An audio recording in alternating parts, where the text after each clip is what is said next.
Well, hello there. It is great to see you again, and welcome back to Lessons by the Lake, the Oswego Private Wealth Show. I am your host and moderator, Ryan Ruff. And as always, we've got the star of our show, Mr. Bob Bedritis, the managing director of Oswego Private Wealth Management. He'll be joining us here momentarily for another wealth management related discussion, because that's what we do here on the show. We take the same conversations, tips, strategies, and solutions that Bob is working with his clients on a regular basis, and we're bringing them right to you here on this show. Now, if you caught our last episode, our third episode, you know that Bob and I took a deep dive into really family wealth as a whole. We started talking about this idea of the family constitution, this living, breathing document that families can utilize to kind of make sure everybody's on the same page when it comes to the goals and the values and really their aspirations of what a family wants to do with their wealth as a whole. But today we're getting into something a little more granular when it comes to family wealth, and it's one of these avenues that I think most of us think that we're familiar with.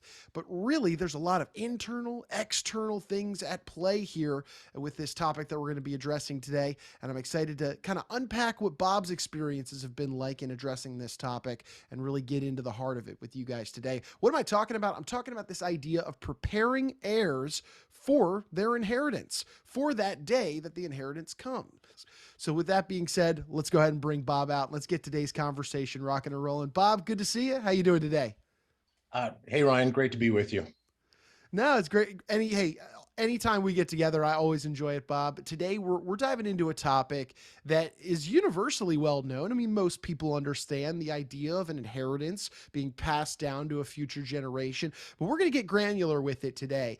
So, Bob, let's zoom out though for a hot second. Inheritances, they're a big deal. They can change somebody's life overnight, with just the pure process of inheriting significant assets. But you're a firm believer that inheritances can be a little bit of a double-edged sword in instances like these. Why do you believe that's the case? Well, it can be a double-edged sword because on one side, as many people think about inheritance, there are all the positive aspects of an inheritance. You have more money, you have less stress, you can do many, many more things with that money. And that's what most people focus on when they think about that they're going to get that windfall, if you will. And it's not necessarily a windfall, it's family money and it belongs passing through the generations. But on the other side of the coin, there are some negatives to receiving that money. They're both internal and external, if you will. So internally, there could be a feeling like, I don't know that I deserve this money. I don't know that I'm ready for this money. Yet there's could be some psychological baggage around that. I don't know what to do with that. I've really not had this kind of wealth throughout my life. And now that it's come on me, I'm feeling a great deal of responsibility and I'm feeling a great deal of stress, as counterintuitive as that might sound. Externally, there can always be divisions among heirs. I mean, we read about these things in the paper all the time, and practically speaking, people listening probably know families and know situations where the inheritance came and now the siblings no longer speak to each other because for what and all of that. So that's why I refer to it as a double-edged sword. Mm-hmm. Sure. So obviously it has its benefits. I mean, it can change somebody's life financially overnight, but there are those conflicts, those internal and external conflicts that you mentioned. Let's get a little granular with these, Bob. Walk us through the internal side of things and then those external side of things. I know you gave us a little high level overview there, but give us kind of the full picture of what you mean and the types of conversations that you're having with your clients about these internal and external conflicts that you want to avoid. Well, let me give examples of some clients of mine that I've seen both that have inherited and have passed on inheritances. And I've had situations with families where I've seen they're very well prepared to just be positive on that. They're very well prepared. There was a plan in place, the values, the goals, the purpose of the family's money, and their legacy was well communicated. And I've seen where they just went without a hitch. Of course, there's deep grief and loss involved in that environment. But the money then just continues on generationally. And I'm confident with the client I'm thinking of that this money will go to the third and fourth generation based on the kind of thinking they do, the values, the goals, the process that they go through. I've seen another situation that's kind of in the middle. And in the middle, the inheritance was significant and there was preparation done. It was a brother sister. The brother's my client, the sister's not, and sister's on the East Coast. And the brother inherited the money. And I don't think I have a conversation with him where he doesn't feel the weight and the gravity of his hero, his dad, and what that inheritance means to him. And he uses a word that I applaud, that I love, which is stewardship. And he's continually talking about the stewardship of this money and what would dad have wanted done. And I want to preserve this money to my kids and my grandkids, and all positive, but there's a weight to that because there wasn't as much clarity as there could have been in the planning phase. And then I've seen a situation, two brothers and a sister. The sister took the money and ran, so to speak, in terms of any kind of planning. And I have no idea what the future holds. I have no crystal ball, but it would not be unlikely that this money is pretty much dissipated over a decade or two, if not sooner. And then one brother had a lot of things he wanted to do in terms of being a consumer, you know, the car, second home, third home, you know, Sure. Well, we have a house, let's get a house in the desert. Well, not just that, let's get a house in the mountains, and a lot of spending going on. And of course it's doable, but it really created a situation. Not sure it was 100% in line with what mom and dad had in mind when they were passing that inheritance on. And then the other brother could not be more opposite. He literally just, in gratitude, pinches himself every day.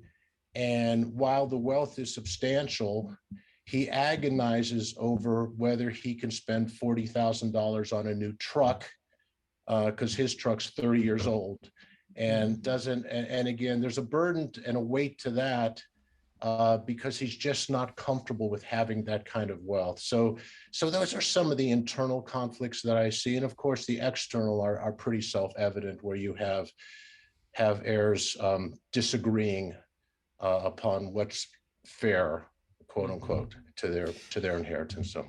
Yeah, Bob, those are some great examples to highlight, obviously, both those internal and external. I mean, it just goes to show how big of a moment, of an issue this process really is of preparing heirs for their inheritance, because you mentioned the word stewardship. That's certainly something that you want to promote within heirs. So let me ask you this then: where do you start? Where to start this process of preparing heirs to help them deal with the day that that those assets are transferred, and what that means for their life moving forward? Where do you begin?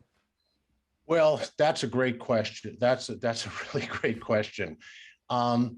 In my opinion, I think the place to start is with with mom and dad, or granddad and grandmom, and to really sit down and talk about values, about money, about success, about purpose, and to clarify what they'd like to see happen with that money.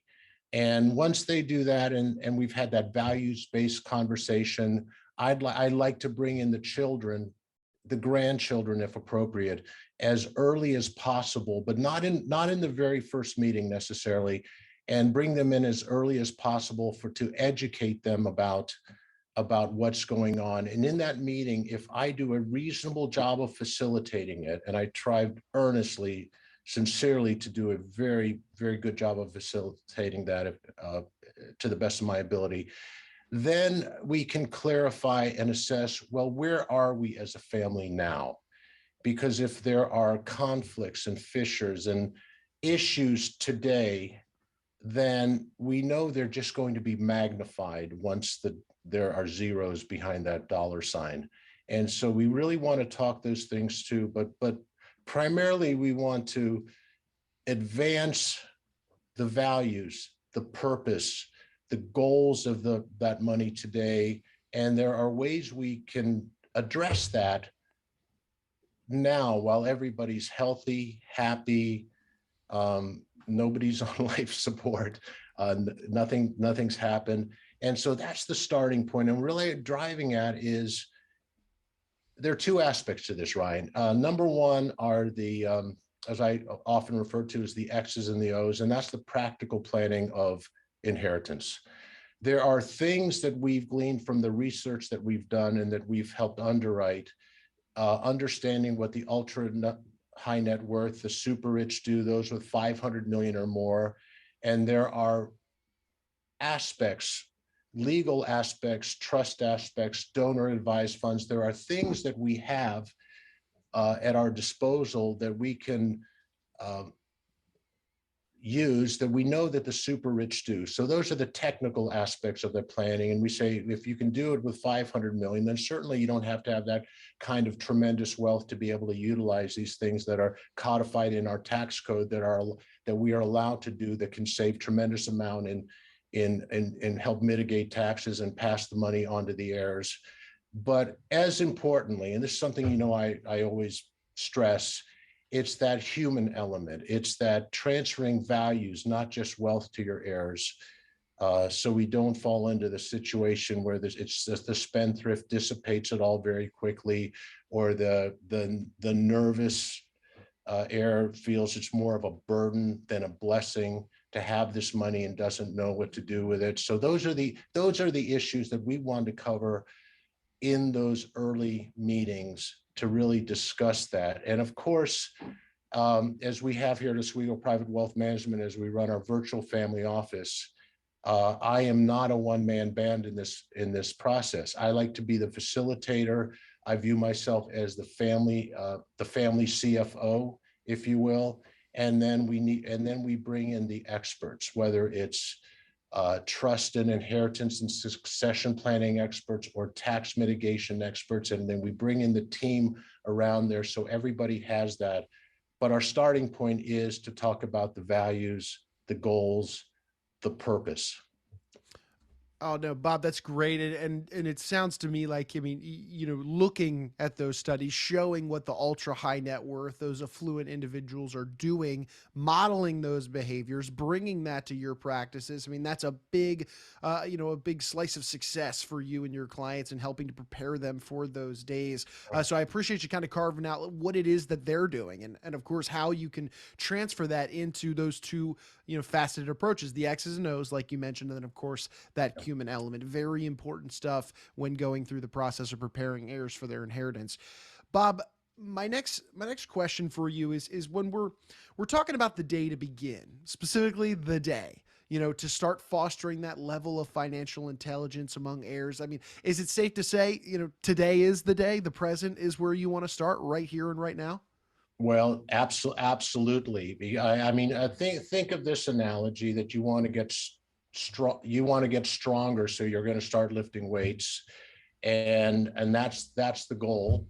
And of course, how do you start? You start small. You just take a little bit of time in the weight room. Not that I'm a weightlifter. This could be for running or for any sport, if you will. And you don't just show up after thinking about it without any action. And you don't just show up and say, I think I'll bench 350 pounds today, my first try. You build it up, because there are decisions to be made, both large and small. And again, the earlier you start, the more you can make small decisions, and you can help inculcate your values and your goals, which something, by the way, you've been doing since your baby was born, and through toddler and through adolescence and launching them into life. You've been sharing your family values all along. And this is a way just to take it to the next level incrementally, without having it to be a big, massive onerous meaning of this is everything that matters to me. Let it out in smaller doses, and again, do it now. Start small. Ultimately, we've accomplished a lot in that process. Sure, sure. And one thing that is, I think, worth mentioning here in today's discussion, Bob, is that hey, we're all different. We all have different viewpoints on money, how what it means to us, how we go about spending, saving. We're all different individual people. That being said, if we're starting these conversations today, here in the present, having those discussions, would you say that as a matriarch or patriarch who's getting ready and going through this process of preparing their heirs, would you say that basically you want to get a good idea of the current views on wealth that the child might have, and then that can then kind of inform you on the steps that you then need to educate the heir further? Is that a fair synopsis? Oh, I absolutely agree with that synopsis, and I'll take it even just a little bit further. Is sometimes the matriarch and the patriarch uh, know intuitively what those goals, purpose, meaning of money is, but they've never really articulated it. And one fallacy I think that people have is so oftentimes, and particularly those with significant wealth and many business owners, they never talk about money with the kids ever, and they have this sense that the kids have no idea. Well, the kids have an idea. May not know exactly where the assets are, and they may not know the ultimate amount of money there is, but they understand that there's something behind the curtain. So they get that. And so I think the starting point really is clarification for the matriarch and patriarch, and to make sure that they're on the same page. Most of the time they absolutely are, but there could be differences of opinion. And then ultimately, we see in categories, if you will, not to oversimplify, in categories of where I see that where people set their goals and their values. I mean, one is that they want to pass on self-reliance. They want the ability to be able to have their children just be able to stand financially on their own 2 feet. It could be education. It could be the purpose of making sure, boy, I want to make sure each of my kids gets into the best school possible. Each of my grandkids gets in the best school possible. That I value education as a significant thing. Another thing would just be do life well, critical thinking skills, just have an ability to navigate the challenges that life are going to bring. And so they want to have a part in making sure that those heirs have a good worldview, a good life view, and an ability to be resilient and take on life's challenges. One might just be financial prudence. It might just be the thought that I want this to go to the third and fourth and fifth generations, and I want to make sure that decisions made over growing this wealth over time. And philanthropy is a big issue for so many people, that they want to take care of the causes, not just the people they love, but the causes that they care about. And many of my clients really bring in a spiritual aspect to what they want to do. They want to pass on their faith. They understand that money and faith are not separate lanes on the freeway, that they intersect, and they want to have part of the faith legacy as well as the financial legacy be in alignment and be congruent. Yeah, Bob. I mean, all of these are very important facets of the goals and aspirations conversation. I mean, this isn't kind of a one and done conversation like you mentioned. Start now. This is something that's bled out over time with these discussions with you and your heirs.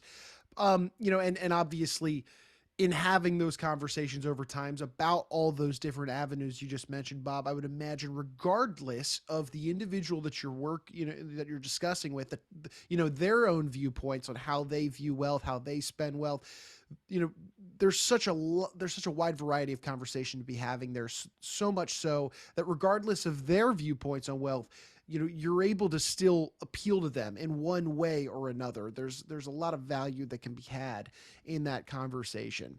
But Bob, as we're kind of bringing our conversation to a head, I want to be clear here for our audience today. We're talking about these strategies that we've learned from the ultra high net worth, the affluent, and what they do. But you don't necessarily need to be inheriting an enormous amount of money for these same types of educational efforts and discussions and strategies to be applicable in helping your children and grandchildren, right? Like this discussion today about preparing heirs, this is for everybody. Am I correct in saying that? Well, it is for everybody. And I know I've talked about my dad a little bit, immigrant from Latvia, came here at a very, very young age to start a new life. And my father didn't have a significant amount of money, but there was enough. There was some there. And of course, with my sisters, both of my sisters, we had to go through those issues too. And they're the same issues we're talking about now.